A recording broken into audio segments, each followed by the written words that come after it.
The MX-200 does replace the MX-25, which is the third generation of our one-piece grain flow forge with milled pocket cavity. It's unique in that you have all this forgiveness, but also you have that, that grain flow forge feel. And we do have tour players that use this golf club. The MX-200 features a new technology called Y-Tune, and that name came from in the later stages of development. Really what we're doing is fine-tuning the feel and the performance of the club head.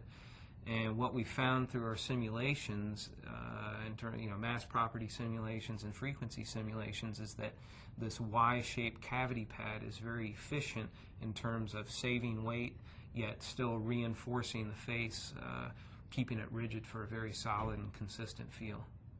What we wanted to do with the MX-200 was really expand the sweep area out into the toe of the golf club to really help the performance on a toe shot or a toe miss hit.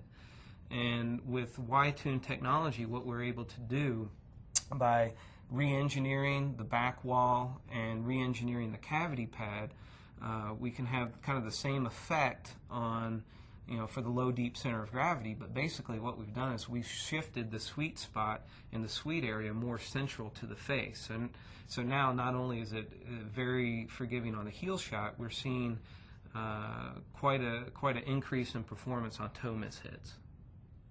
The MX-200, if you look at like the complete set of the MX-200, basically what you have in the long irons, which is the 3, 4, and 5, you have a very large milled pocket cavity. We're putting the emphasis on low, deep center of gravity, large moment of inertia. So, let's get the ball up in the air easily with the maximum amount of forgiveness we can put in there.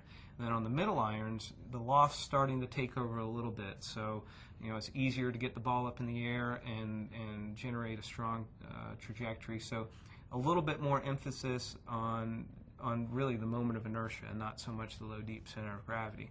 That's why we use a slightly narrower pocket cavity. And then the 8-through pitching wedge is all about accuracy and feel. So we're looking for a large moment of inertia. We're looking for a very solid feel of impact. So there is no milled pocket cavity in the 8-through pitching wedge. When we started the development of the MX-200, as with all MX irons, when we go to the next generation, if you can address 3 key things, then you know that you've met your design goals. Number 1, it has to outperform the previous model. Number 2, it has to feel better than the previous model. And number 3, it has to be cosmetically or aesthetically an upgrade from the previous model. And we've really addressed all 3 of those with the MX-200.